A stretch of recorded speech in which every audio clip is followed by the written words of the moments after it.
Hey everyone, it's me Michelle again and welcome back to my channel. In today's video, I'm coming back with another what's for dinner. These are some of the recipes that I made up for my family this week. I had talked about them briefly in my grocery haul, but if these are the kind of videos you're into, then just sit back and keep on watching.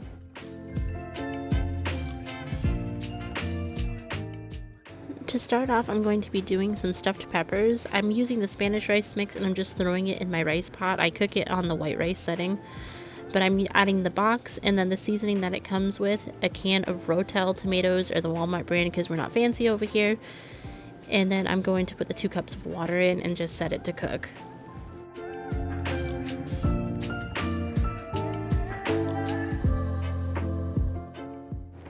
Now to a large skillet, I'm going to take my ground chorizo, it is a pound, and I'm going to get that to browning.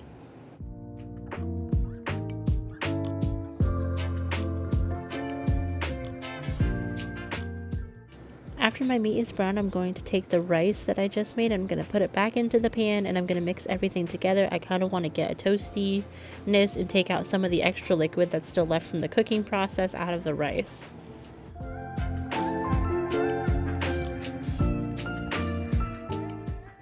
Then to the rice and the meat, I'm going to add about a tablespoon and a half to 2 tablespoons of tomato paste and make sure that is mixed all the way through. After, I'm taking my hollowed out red bell peppers and I'm going to put these in a foiled pan and add this reduced fat cheese blend to the bottom of each pepper. I do this to stop it from leaking, but I also like to have a little bit of extra cheese right there at the end. And then I'm going to start putting in the rice and meat mixture. Now, when I make them, 1 pepper is a whole meal, so I really try to stuff as much as I can inside of these. And once I have them all filled, I put on another layer of cheese. And then to that, I'm going to cover them with a sprayed down piece of aluminum foil so that they can cook slowly. They cook at 350 for about an hour. And this is what they look like when they are finished. They had a lot of flavor inside of them. My children are not huge on bell peppers. I'm trying to get them to try things more, but they really liked this. And the pepper was nice and tender. You could shred it with a fork. For the next meal, I'm going to be making a meatloaf, and I'm going to start that off by cutting up some bell peppers and onions. I'm doing green bell pepper and a purple onion just because that is what I had left in my fridge, but you could really use red or whichever that you wanted to. It would all taste good.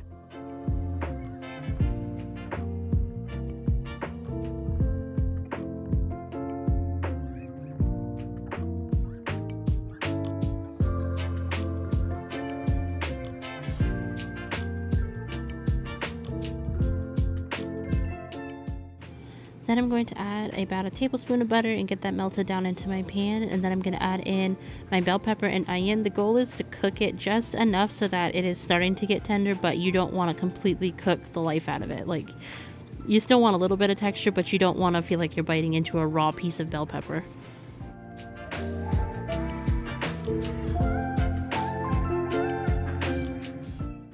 Then to my bowl, I'm going to add in my 3 pounds of ground beef. And then I'm going to put in about a tablespoon of Worcestershire sauce and then 2 to 3 teaspoons or tablespoons rather of both garlic and onion powder and then black pepper just to taste. Then I'm also going to add in some Cajun seasoning, and I'd say about a teaspoon for that as well as 1/4 cup of breadcrumbs. Then we're going to take our bell peppers once they have cooled and add them back in. You want to make sure they are not hot when you put them in or it's going to mess with the texture of the meatloaf. It'll start to cook it. And mix all of that together with clean hands.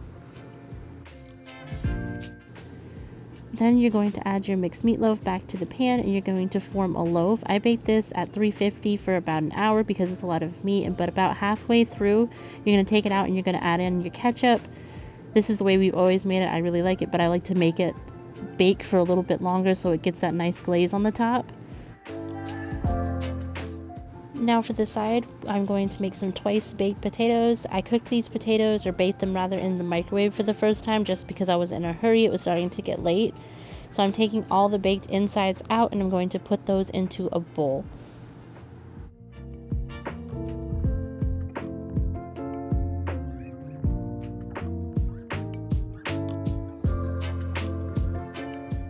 Then I'm going to add in about a tablespoon of butter, and I was going to put sour cream in next, but then I opened it and it was frozen, so I had to get another one out. So I went ahead and added in some bacon and some cheddar cheese mix, and then onion powder and garlic powder, as well as black pepper, and about 3 tablespoons of sour cream.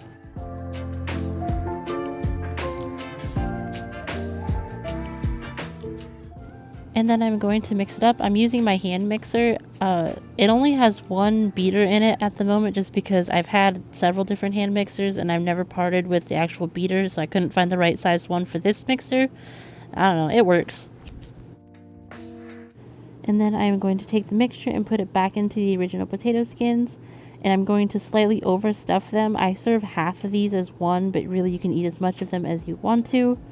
It's just, I don't know, it helps food stretch a little bit because my kids will only eat one of these as opposed to a whole baked potato.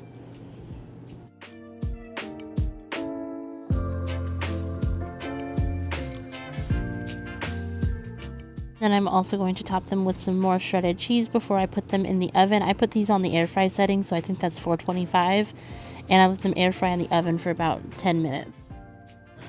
By the time those were ready to go in the oven, my meatloaf was also done, and this is what everything looked like when it was finished. I topped off that baked potato with some more bacon and sour cream, and we always have peas when I do meatloaf. I'm not sure why, it's just tradition at this point, but it was very good. The children liked it. They even went back for seconds.